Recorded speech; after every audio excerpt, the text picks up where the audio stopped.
What's up, man? What up, dude? How you doing? Good. How are you? Doing well, man. Doing well. Are you at your gym or at your garage? That's my little garage gym. Cool, cool, man. How many people are you teaching there? I got a pretty good chunk of people that I do mostly just private lessons out of here. The weekend I get some guys together to roll, but I still go down to train with Barrett, at the arena, and then do some training down there with those guys as well. So works out pretty good for me. Awesome, awesome, man. So, I know you've been pretty involved with Bare Knuckle, like they have you doing a lot of are they having you do like a lot of their tryouts? Yeah, I see. I'm doing all the tryouts at this point, so it's pretty cool. It's a pretty cool gig.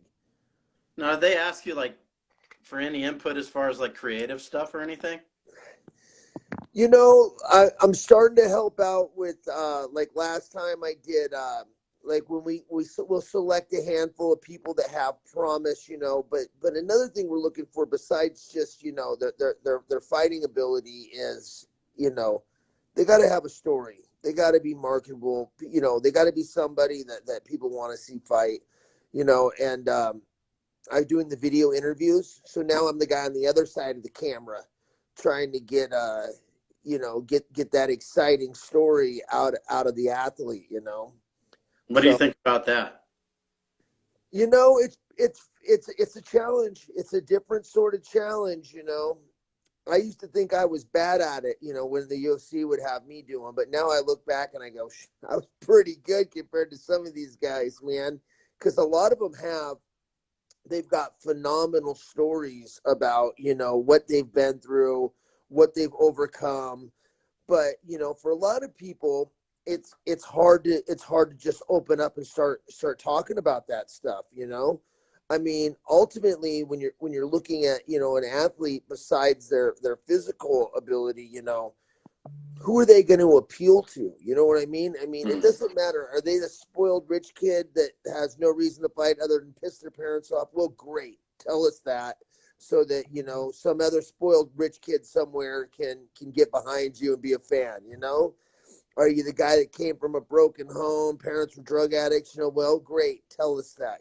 But for a lot of us, you gotta it takes some work to get the story out. That's for certain. So, like a bare knuckle, where do you see it going as far as? I always thought maybe it could be a good alternative to boxing, maybe, because boxing's not giving people the fights they want. Here's the thing. You know The what? You know, bottom line is, like I keep telling everybody with bare knuckle and then some other shows too that I talk to. Um, it's all about entertainment value, man. Nowadays, you got to know who your market is. A lot of people don't understand high level jujitsu. You're watching two of the best in the world in jujitsu go at it. Shit, sometimes I don't know what the fuck's going on. You know what I mean? I don't know where the battle is. Like I say, it'd be like if you had to play Chris college is a lot better football. grappler, and he's giving himself credit for it. Don't listen to any of this It, crap. it'd be like if you It's had to play bullshit. college football to understand what's going on in the NFL. You know what I mean? Sometimes jiu-jitsu can be like that. Now, a fist fight, everybody understands that. Especially bare knuckle because you can hold and hit. There's Right, no right, right. gloves. You can look at it and go, "Oh, that guy's leaking blood everywhere. He's getting fucked up." You know what I mean? Like I could see who's winning. So I think from that aspect, you don't have to be a huge martial art enthusiast to enjoy it. I think anybody, people can turn that on right after they turn off WWE. They're gonna love it. But at the same time, guys that do understand fighting and do appreciate the value in taking the gloves off and what that means for the sport and what that means for real hand-to-hand combat, I think benefits there too. So it's got a wide range of people that are kind of tuning in. Yeah, but you were part of the UFC when it was coming up. Well, not the immediate part of it, but I mean when it was coming up as a spectator sport. So, how would you compare this to that? You know, I would almost compare, like, especially like my fights on some of the first bare knuckle shows that they had. You know, it reminded me of like the beginning days of the UFC when you're kind of like, we're not sure if this shit's really even legal. We're not sure if it's gonna stick. We don't know what could happen next. You know what I mean? Like you're Right, kind right. of flying by the seat of your pants. Um, Now, bare knuckles, but BKFC has been continually having show after show. Every show gets they get a little better, they get a little more organized, the talent goes up. And now it really is kind of reminding me of those mid the middle age of the UFC. And they seem to be doing all the right things. I don't see them going away anytime soon. I think very likely they're gonna stick, and they're gonna continue to grow and explode. Now, are you going to ref in that show too? Because I know you told me last time you were going to be doing some refereeing. I am doing refereeing. There's some issues with reffing bare knuckle and reffing in the state of California and stuff. They've asked me to. They've asked me to. I haven't decided if that's something an avenue that I want to take as of right now. Ultimately, I'd like to ref UFC and Bellator. Other things. As much as I love bare knuckle. Um, it may be an avenue I take, but I haven't made a firm decision one way or another. And if you guys have any questions for Chris, you can just shoot them. I've seen some of them, but if it's something that's good, I'll ask it. But Yeah, you some guy send here it. asked me, this guy asked, like, who's the toughest guy you fought, you think? I never Oh, heard you answer. I'm sure other people have asked you that, always. Who's the toughest? Who hits the hardest? but My favorite is what's it like to fight Anderson Silva? Well, it's not good. Okay, like you at know, least you it kind wasn't of for talked me. about, well, last time I talked to you, you were kind of talking about the difference between training bare knuckle and with an 8 ounce glove, I think it was. Right. I thought that was pretty interesting. Maybe talk about that again for people that maybe didn't hear it. Well, I'm not sure exactly what I said, but there's a huge difference. Anybody that's fought MMA knows there's a world of difference in striking with an MMA glove versus a boxing glove. And not just the way your hand hits the face, but the range too. That extra 1 inch of padding makes when you're a high level athlete, that's a light year. If you miss a punch by an inch or you hit them, that's those are light years away. So recalibrating takes time. And what I will say is the difference between no glove and an MMA glove is far greater than the difference between an MMA glove and a boxing glove. I mean, so you've really you realize that your range is substantially shorter. You certainly have to pay a lot more attention. There's not nearly the leeway that you have. You have more leeway with a boxing glove on how you hit than an MMA glove, and you have a lot more leeway with an MMA glove than how you hit with bare knuckle. Bare knuckle, you got to hit with your knuckles. You hit with your thumb, you're fucking gonna break your thumb. You know what I mean? Sometimes you hit with your knuckle, you still break your knuckle. You know what I mean? So the way that you hit, where you're placing your shots, and the range, those are all very different things. Now the trick to that is hard to spar with no gloves on, man. You know what I mean? If you're Right, prepping right. for a fight, it's hard to spar even at a decent pace, even with MMA gloves. Even if you're wearing puffies. Which is what I've done in the past is wear the puffy training MMA gloves. At least for sparring. And those suck. Those suck compared to boxing gloves. We don't like getting hit with those. And then as I get closer to the fight, lightening up the power a little bit and doing more and more mitts, just with hand wraps. I'll wrap my hands and then I'll duct tape them, and then I'll hit that way to really get my range and my timing down for bare knuckle. But you can't, you were talking about sparring. Can you do much? I mean, what do you think, Todd? Uh, I would think not, but I mean, like, how many rounds did you do, maybe? Is that kind of, you can't. You just can't. You can't get hit you with don't no spar at gloves all? on. You're if you get hit, even at a moderate level of power with no glove, you're going to be leaking. It Right. doesn't So I mean, did hurt. you spar other guys with boxing gloves on? That's what I meant. To Oh get rid. yeah, yeah, definitely, definitely. You've got to do your hard sparring. So you do your hard sparring with boxing gloves. You do lighter sparring with MMA puppies, and then maybe even the MMA small gloves to really do just situational stuff. As you get closer, and I do a lot of just like flowy shadow sparring with guys. If I got a good guy that's controlled and knows how to do it, you can get in there, move around with no gloves, and just kind of place your punches. I do like doing that. I feel like it builds my reactions, helps me with my range. Um, but you can't get hit. If you're 2 weeks out from a fight and you get cut open, um, I mean, any fighters had that happen to them. That's shitty. Now you got to back off your last couple weeks of training. Then you're going into the fight and you're going, fuck, as soon as I get hit, this cut's going to open. Everybody's going to think he hit me hard, but really I just had paper thin skin already. And I've had that happen to me plenty of times training just for UFC fights. So, you know, you got to make it to the fight healthy. The next question is people go, well, what do you do for conditioning your hands? And the answer is nothing, man. Look, Yeah, I remember you talked about that. if I had fucking 20 years to slap water and punch sand, you know what? Then maybe I could condition my knuckles. But if you're fighting in 2 months, 3 months, you don't want to be going through training camp with bruised up, busted ass hands. You know what I mean? Like, if you're going to break your hand, just break it in the fight.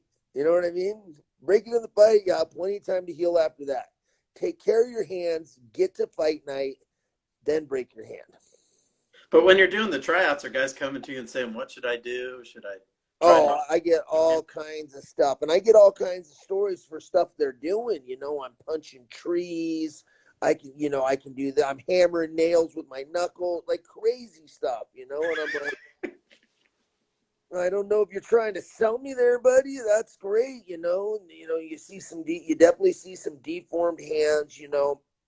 I've heard every theory, man. I've heard from, the karate guys that wear gardening gloves that's supposed to strengthen their hands. Funny, all the boxers I know that hit really hard take good care of their hands. They wrap them real well. And in my opinion, who hits the hardest? Probably boxers. So they probably know the best way to treat their hands. What kind of guys are you seeing in these tryouts so far? We get walks of all. I mean, we get people from everywhere. We had like a lady that was like a 50-year-old lawyer last time. We get people fresh out the pen. We get pro boxers. We had a guy that fought Mayweather. We had a world champion boxer girl. We get a lot of MMA guys trying to cross over. And I tell you what, right now, I can only imagine because I'm not the matchmaker. This guy, Nate Shook, he's the head matchmaker, and people blow up my phone thinking I got some way to get him onto Bare Knuckle. So I can't imagine how many messages he must get a day. There's a lot of guys, particularly in MMA and boxing and stuff, and there's just not a lot of shows going on right now. So everybody wants in. Everybody wants in right now, it seems like. So and you name it, all the way from the guy that's never had a fight in their life, to the WBC champ at one time. What do you think about the Paige Van Zant, Super Bowl fight? I don't know. Did they say who she's fighting yet? I don't think so yet, right? Yeah, I talked to Sean Wheelock, but I don't recall him saying who she was gonna fight. Okay, yeah, because there's a couple names they're throwing out there. Well, I'll say this: a lot of hype, man. A lot of people are gonna tune in and watch that fight. And people say, oh, she's a pretty girl. She's going to mess up her face, da, da, da. Why is she going bare knuckle and didn't go to belt or whatever. But the bottom line is I'm going to be watching too, man.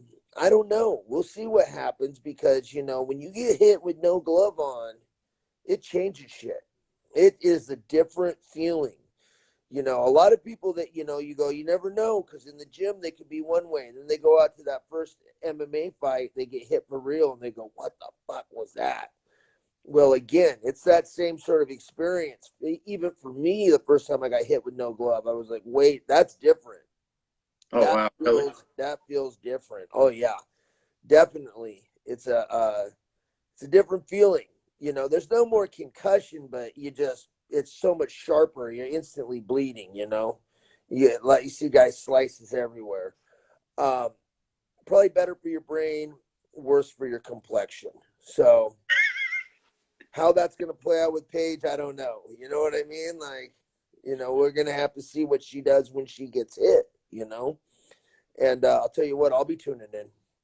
Yeah, that seems to be like the challenge for how can people like how I saw someone ask this, and I think you talked to me about it before, but how would you change blocking, or do you just try to make a miss? Is that the best thing to do? You got to catch everything. There's no riding punches. There's no shielding. You don't have a big glove to hide behind. You want to catch it. You want to reach out and catch it, or yeah, get the fuck out the way. You know what I mean? You don't want to get hit at all. You can't just peel up and cover. Not that. Even if I'm like this, but it's too easy to sneak a hand around the back of the head or up underneath with no glove on at all. They just slide right in. So the answer is yeah, don't get hit at all. Uh, Travis Swift says he's ready to compete in bare knuckle with the who's that? heavyweights. Remember Travis Swift? Okay, You, I'm trying to remember how to say his last name. Maybe I'm pronouncing it wrong. He fought in Super Brawl a few okay, times. Big guy. yeah, Yeah, pretty sure I know who we're talking to. Okay, yeah, yeah. yeah, Well, yeah. tell them to come to the tryouts, man. If anybody wants to compete in bare knuckle, their best bet, come to the tryouts, and then at least we'll have seen you. We'll see what you can do. We'll probably have an interview for you. We'll have some marketing material already. So I can tell you this: the guys that come to the tryouts, they certainly have a leg up at getting in on either bare knuckle or the feeder show toe the line. And They're far more likely to draw from that pool. We got a ton of people coming to the tryouts, so there's no reason to not select from. Even if you don't get selected immediately, a lot of those guys, when they need to make matches, are getting calls back down the road because there's already footage on them. There's already marketing material. If we need somebody to fight this guy over here, well, look, we've already got some video of this guy and everything else. So if it's something you want to do, the tryouts are the way to go. this guy asked a decent question. He said, "Do they apply more Vaseline for the bare knuckle fights than your experience in like UFC?" Yeah, Interesting. yeah, yeah, they do. But I mean, if you look at boxing, they cake it on. Oh They yeah, cake it on, and it really yeah. depends on who your cut man is and what state you're in. As far as how California is real. They really want you to kind of that Lone Ranger thing. Real thin. Um, but for example, I was watching the Canelo fight on was it Saturday night? Yeah. Saturday night, and I couldn't believe how thick and some they get away with putting that stuff on, just white smearing it everywhere, man, all over the dude's face. So, the answer is you and your corner put on as much as you can possibly get away with. Uh, That would be my answer. I would bathe in the shit if they would let me. But it depends on who's watching them put it on, and again, what state you're in, what commission, and how strict that commission is. yeah, but I think it's an interesting thing to think about. Maybe in the future they would think maybe these guys need more Vaseline because they're getting hit with bare knuckles. That's might have been what he meant by that. You know, I feel like hard to say because when that leather sticks on a boxing glove, that stick will cause a cut. But the hand is smaller too, so the and the knuckles are much sharper, so the chances of a blow sliding off, I think, are less. I think bare knuckles going to stick more, regardless of how much Vaseline. Have Hmm. to put it to the test, man. I don't know. I know. I take as an athlete, I take as much as I can possibly get. As a referee in the state of California, look, man, you're gonna put it where we allow and as much as we allow. You know, so that's the game. You know what I Yeah, mean? it'll be interesting to see if they make some adjustments. Because you said it's new. People are still figuring it out. It'll be interesting to see if they make adjustments to some things. It is. I mean, it is interesting because and you're still running into that because there are supposed to be certain rules for bare knuckle. For example, you can hold and hit until there's a lull in the action for 3 seconds. Well, it depends who's repping your fight. You know what I mean? Like if the rep has been a boxing or kickboxing rep forever, they're going to be more likely to break that as soon as you tie up. It's probably been a habit of theirs for years. Even not because they're bad people or because they it's just because it's a little bit embedded in them, and you still see a little bit of that going on because again the sport is so new. You know. What do you think about the Jake Paul, Mike Tyson card and all that stuff? Did you watch any of that? Yeah, I watched it. Unfortunately, luckily I was in Mexico though, so I didn't have to pay for that. I couldn't believe the guys that had to pay for that. Oh God, where do I start, man? Okay, first off, the YouTube celebrity fighting the the, Yeah, yeah, yeah. the washed up point guard. You know, I don't know like if people understand. He didn't do good. J. Paul did not look good. Okay, he's trained boxing. He's got like a smoker. He's got like one real boxing match. He's like a shitty amateur at best as far as boxing goes. It doesn't matter if the dude was a fucking NBA player or not. He's fighting a guy that's never been in the pressure cooker of a fight, that's never been in there with a guy that's trying to rip his fucking head off, that doesn't know what it's like to really get fucking hit. It's not like you're in a bar and somebody slapped your chick's ass and you hit them and then the fight's over. A lot of people are fucking won 100 fights, in those situations. This is different. You sat backstage for hours. You walked out there and you're left alone out there in this ring with this dude that's coming at you. That's that for your average person, that's just too much. Their brain is overwhelmed. I don't care. And I see it all the time as an amateur rep. You'll see guys that are phenomenal on the pads, but they haven't done their hard sparring. They get out there for their first or second MMA fight and they fucking panic, they freeze, they do all the wrong shit. And you're like, what happened to this guy? He was an animal backstage. And I'm sure whoever were training the basketball player, I'm sure they were showing him great technique and everything else, but somebody should have told him, hey man, you need to spar hard ahead of time. I don't think that happened because with my guys as a coach, that's one of the things that I certainly do. Your first few fights, you're going to have some live or die rounds in the gym. Now, as you get older, when once you get to my age, your number one goal, my number one goal at this point is just to make it to the fight without getting too injured. You know what I'm saying? Like, Right. and again, I already know I'm tough. I know what's going to happen when I get hit in the face. But I feel like that guy got hit in the face and was like, what the fuck was that? Like, what's going on? You've got to, so whoever, I don't know how his coaching or training went leading up to that fight, but I'll say that about the fight. And then as far as Jake Paul goes or whatever, I get it, man. He's trying to cash in. Right. And in my opinion, after that performance, the best thing that can happen to him is that Mayweather or Conor or one of these guys is like, yeah, all right, you want to fight? You know what I mean?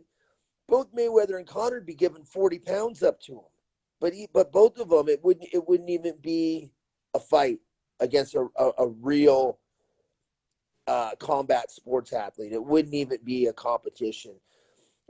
Like people are like, well, what about he was throwing that right was really hard that over. I'm like, yeah, you don't get hit by that. Nobody good gets hit by that punch. You can't stand there and let that punch hit you. You know what I mean? It's gonna hurt if you stand in front of it and but that's why we don't run around. You don't see guys in UFC run around throwing nothing but lefts or but Oh, overhand rights. I mean, unless you're so what do you think about Henderson Floyd fighting Logan Paul then? Do you think Floyd's just going to kind of carry him, or are they going to have some special Okay, rules, so do you the think? brother, right? Yeah, yeah, yeah. Um, Are they gonna have some bullshit rules like they have for Tyson and Jones, or yeah, man, I didn't even go over what I thought about Tyson and Jones. yeah, yeah. Let me just look at some of the guys I trained I want to private say I with think you and stuff. paused here for a second. You there? Okay, yeah, I'm here. Yeah, go ahead. Okay, a lot of the guys that I train, were like, "Oh, I thought it was a pretty good fight." I'm like, "No, it wasn't." Those are two of the best dudes in the world ever. That was a fucking glorified sparring match. Yeah, Even yeah, at their age, they could have went a lot faster and a lot harder if they really wanted to. They kind of, there was a kind of silent nod somewhere there that we're gonna coast through this and we're gonna get this paper. You know what I mean? right. And I think that's what happened. I was really confused because I was under the impression it was an exhibition. And then all of a sudden I hear that there was betting in Vegas and somehow it was a draw because I'm telling everybody, of course it was a draw. It's a fucking exhibition. Exhibition means demonstration. Like you can't have a winner or a loser in an exhibition match. Right. So apparently it was an exhibition, but somehow the commission allowed them to score the fight. And then I saw this thing with Teddy Atlas where he was like, so of course they scored in a draw. They were already breaking the law by even scoring the fight. I knew that fight was going to be a draw before they even decided to score it.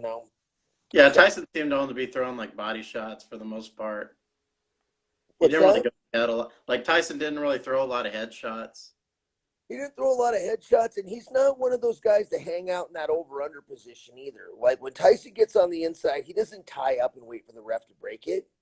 He keeps swinging like a mother. That's where he's the most dangerous.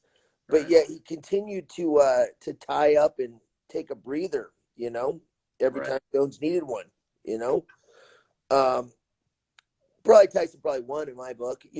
But they called it a draw or whatever. Glad I didn't put money on the fight. Now this guy asked, has being a ref changed your ideas about when a fight should be stopped or not? Well, yes and no. Um, I always tell people as a ref, as a coach, as a competitor, I have three different points of view of a fight. You know, if you ask me, if I'm reffing a fight, and you ask me who won, I don't know. That wasn't my job. I wasn't watching that fight to score it. If I'm watching as a judge, was that illegal? I don't know. That's not what I was watching it for. As a coach, as a fighter, ethically, you name it. I have different points of view. You know, Definitely, I think for me, I never want a fight to get stopped when I'm fighting. You know what I mean? As a ref, I know that's not the case. As a ref, I know that different athletes can physically and mentally handle different levels of damage. In particular, in the amateurs, you know, we've got guys that train for 3 months and then decide they're going to go out and do an MMA fight. You've got guys that have been training for 6 years and they're on their 12th, they're getting ready to go pro. Well, you know what?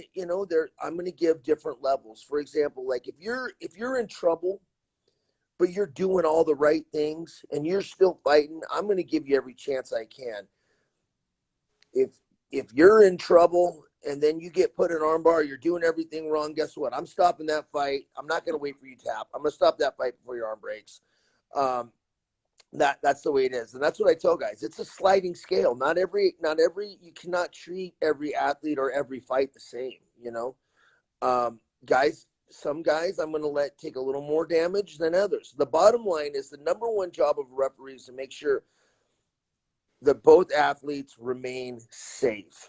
You want to give them every chance to win, but you want to make sure that they're both able to go home to their families that night. And that doesn't always happen in what we do. Sometimes guys get hurt. Sometimes they get hurt bad. It's part of the sport. It happens.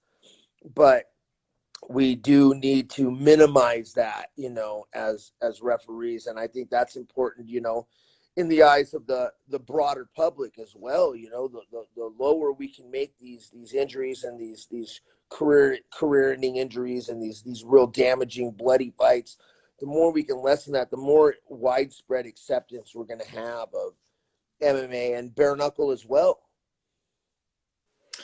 You know, this guy's asking. I mean, we talked about this a little bit. He's asking, like, maybe talk about when you finished Vanderlei Silva. I mean, we talked about that a little bit, but It was good. Yeah, man, I was scared as shit going into that fight. I probably told you I had to ask for that fight. I had to lobby for it. Dana wouldn't give it to me at first, and then I ended up beating um, uh, Akiyama, who he was supposed to fight. I got the fight. Be careful what you wish for, you know. So I was fighting. I fought to fight Vandalay, who's been one of my heroes and honestly an idol. Through my career, I tried to emulate him early on in my career and his style. So it was an honor to fight him. And I don't know. I think if we fought 10 more times, it would never happen like that. So we're just going to call it. I got pretty lucky on that one. I was curious about something. You were always known, like you mentioned this earlier when we were talking about taking punches. I know some of that you're probably just born with, right? I mean, I how think can so. guys get used to getting hit? Because some guys probably never get used to that. I think you get unused to getting hit more than anything. I think chins go. They don't get better. Nobody's chin gets better over the years. You know what I mean? It gets worse. I think there's a mental aspect to that, but then also I do believe there's a physical aspect to that. I mean, the fact of the matter is, my head is bigger than 99% of people's fucking head. That's got to play a role. You know what I mean? Like, because I get hit and I don't fall asleep. If you got a long, skinny neck and your chin is sticking out to here, you know what I mean? Like, it usually doesn't work out too good for those guys. What can I say, man? Like everybody, we're all created with different attributes.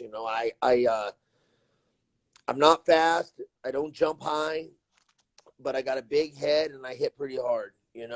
So that's why I fight in the manner that I do. Hmm.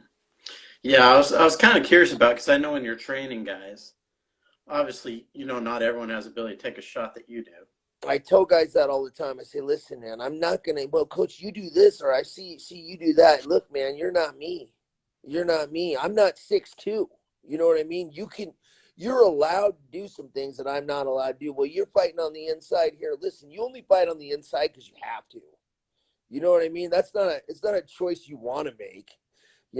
If you're long, I'm going to teach you to fight long. If you're extremely athletic, I'm going to teach you to use that athleticism. Hmm. You know, if you got a big head and you hit hard, but you're not athletic at all, well, then maybe I'll teach you to fight a little more like me. Hmm. So is that kind of like when you're trained at different places, like when you trained at, Team Quest and Mad Hume, was that kind of a difference in how you were trained, maybe as far as how you look at it? You know, everywhere I trained, I got my own. I've always been able to take away. Matt Hume taught me a ton. Obviously, training. With Randy and Robert Follis. They took me from 0 fights to the UFC. I think fighters are gonna learn various from different coaches, but they always have to remain true to who they are and their style. I think that does happen though. I've seen fighters switch to different coaches and try to fight the way that coach coaches, and it doesn't work for them. You know, so you have to fight to your attributes. That's or you're just not going to make it that far. So this guy asked about retirement. Maybe this saying like, Anderson Silva just retired. Mhm. BJ Penn's not fighting anymore. What are your thoughts on like not competing? Well, I did. I announced my retirement before COVID, right when COVID was hitting. I had plans to really focus on refereeing and open my own place. That was like 9 months ago, dude. Since then, I've been able to train some guys out of my garage. Gyms, California's closed down. there hasn't been an MMA show in California in 9 months or whatever it's been. Certainly not the time to open your own facility, you know. So that being said, so I don't know, man. You might see me again. Oh, really? You might see me one more time. We'll see. I must love it. I'm doing all right. I don't need the money, so there is something about the camaraderie of the gym, getting in there with the guys, training yourself, learning new skills, watching your body change, getting in shape, the discipline it takes. Um, I it's funny because I bitch about all that stuff, but I must love it because I continually come back to it, and it's what I really where I always find myself. So, I mean, I got all these other things I could be doing. There's not enough hours in the day. Um, but I seem to be training myself all the time, whether I'm getting ready for something or not. This guy's asking about Robert Follis. Do you have any kind of memories you'd want to share about him? I mean, there's a million, Robert Follis he was like a father or an older brother to me, man. So many times he helped me out when I was down, when I was at the end of the road. He never gave up on me. I mean, I can remember one time, I had just broken up with my ex-wife, and I was just drunk all the time, and I just gotten out of jail, and he came to visit me, and he just, he sat down. We had a cup of coffee because there's UFC in town, and he said, he's like, tell him not doing good. He's like, here, man. Took his wallet out, gave me all the money in his fucking wallet, and he looks at me and he goes, pay me back when you can, or don't, just, I know you're hard. He knew I had no money at that particular time. Gave me all his money, told me I never had to pay him back. He was just that kind of guy. He'd give you the shirt off your back. He would do anything for anybody except himself. At all times, he was always there. And I can't tell you how many people have maybe not that exact story, but that story with Robert Follis, where they were at the end of the road. They had no options, and that guy was the light that helped them raise up and overcome that situation. It's it was a hard loss for me, for sure. Do you have any feelings about this UFC lawsuit? I mean, I know Kawari's pretty involved in it. You know him, obviously.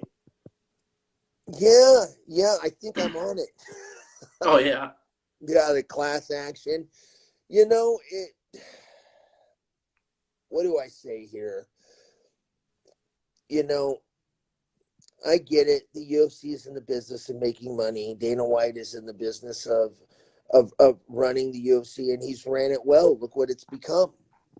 You know, but there's some laws in boxing that don't pertain to MMA. And I really don't think that's fair. I think that we're both combat sports. That the things that hold true for boxers should also hold true for MMA fighters. The things that they do for guys in the NBA or the NFL, um, you know, they should be doing things like that for guys in the UFC. I mean, the bottom line is at this point, everybody in the UFC is a world class athlete. They've dedicated their life to this sport. They decided to do this and not play basketball or football or baseball. Um, a lot of them have sacrificed their careers. A lot of guys nowadays, they did go to college, and then they spend 10 or 15 years fighting instead of working their way up in the workforce. And then after their fight career is over, all of a sudden they're starting from square one. You know, um, I don't know that that's really fair. I think that they should have something. And how they do that and what's right, if that's a matter of just increasing pay, or if that's a matter of, hey, look, we're going to set up a 401k, we'll match what you put in. You know what I mean? Some sort of retirement or investment package. I mean, I would like to see more. I'd like to see more options available, or at least say, hey, we're going to pay you a little more. You can either take the money, or you can invest it with us, and then when you turn 50 or whatever, or 10 years after you retire, you'll get this much per month. And you know what, if you don't invest it, well, then guess what, you had a fucking chance. At Hmm. least you had a choice. When I started with the UFC, I mean, I fought Anderson Silva for $7 grand, and I was a 23-year-old kid. Nobody had taught me anything about investing or even paying my fucking taxes, man. I just got a check. Here you go. You know, through that cash. They let me cash that check. I cashed them at the fucking casino at the MGM before I even left. You They know, don't teach you about any of that kind of stuff, or do you know if they do that now? I don't know how much of that they do at the Fighter Summit. When I did go to the one Fighter Summit I went to, I think Dana White said, "Oh yeah, and pay your fucking taxes." You know. Now let's get back to how to fucking promote yourself on Twitter and Instagram. You know. Uh, Um. So I'd like to see more options. Um. Do I hold anything? Do I hold him accountable, or am I mad at him? No, absolutely not. I think with anything like that, just like with the NFL or any other organization, none of those organizations are never going to do any of that until they're forced to. So Nate Corey's stepping up to the plate, and he's hopefully forcing some changes to be made, and I hope that these changes are positive for the athlete. I also hope that they're positive for the light that shined on the UFC, and that they don't hinder the growth of the UFC in any way either. but when Hopefully, you say you think you're part of it, does that mean you've had to do something? yeah. No, I signed. I'm on the thing. Oh, okay. It's a So class maybe action. like Nate approached you, or The lawyers did. uh, They reached out to me. I forget what the exact years were that they were, but it was oh years that I wow. was competing. And it was something like they spent less than 15% of their gross income on actual fighter pay. Some stuff that you wouldn't be able to get away with in boxing. So you think they approached probably all the fighters? I don't know. I don't know. I don't know. I just know that Nate Corey has been another guy that has really positively influenced my life. That's retch a hand out and saved me more than once, that I've been able to fall back and rely on. And he's got a pretty good compass as far as right and wrong. Now he can get a little righteous, don't get me wrong. When he feels this way or that way about something, he can get a little preachy. Let's say that. But he's got a good compass. He's a very good man, and if he believes in it, I probably do too. This guy's asked us a couple times, but he says I mean, this is kind of a hard question to answer, I would think, but how does a fighter know when to stop fighting? I mean, there's probably a million answers to that. When they stop getting paid, you know what I mean? Oh, yeah, yeah. A lot of a That's a lot good of answer. I haven't heard that answer before, but it's a good answer. a lot of guys wouldn't be fighting if they had the money to not fight. You know what I mean? A lot of guys are fighting because they need to pay rent, they need to take care of their family. Um, then there's other guys that are lucky enough to maybe they get hurt when they're at the top, and then that forces them into retirement. There's other guys that hang on too long. you know um every every athlete, every body is different. Every you know the wear and tear is different on different people. So you know it's one of those things. Nobody knows but that person, till when they're ready. Sometimes that person, though, they they don't stop when they should. We see that happen far too often in the sport, that's for sure. This guy's asked about Evan Tanner. Did you train with him at Yeah. Team Quest? What were your memories of him? Evan was great. Evan was a good guy, very helpful, too smart for his own good. Uh, and Evan had a dark side. He transformed when he would drink, and he would get it was heavy. He would go on benders. Um, but he knew exactly who he was and everything that was going on with him. Like I said, he was too smart for his own good. What do you Uh, mean by that?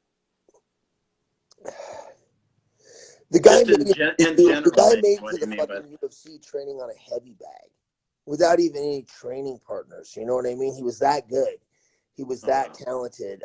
Things came so easy in life to Evan a lot of the time until, you know, and he could get away with a lot of stuff that normal people couldn't get away with.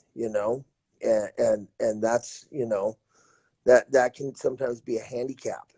You know what I mean? So he was so talented and gifted that he didn't have to, necessarily work as hard as other people, and he was able to do things like drink a bottle of booze before he went out and fought and still win. You know what I mean? Like, but I certainly can't. I mean, the fact that I didn't do a similar thing is a miracle. You knew me back in the day. God knows I drank as bad as Evan, or as bad as any of them. And, there was a lot of times I narrowly eluded death, multiple times. The fact of the matter that I'm here and I'm sober and I'm still cognizant, my brain still works somewhat, is pretty much a fucking miracle. And when you think about guys like Robert Fallis and Evan Tanner, me, so many others,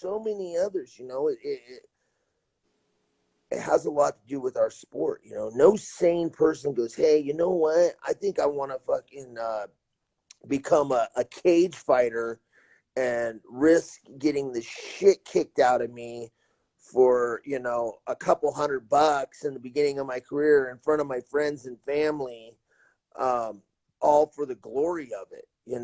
Especially a guy like Evan who was very smart and could have made a ton of money doing other things. So ultimately, a lot of us, especially back in the day, were disturbed.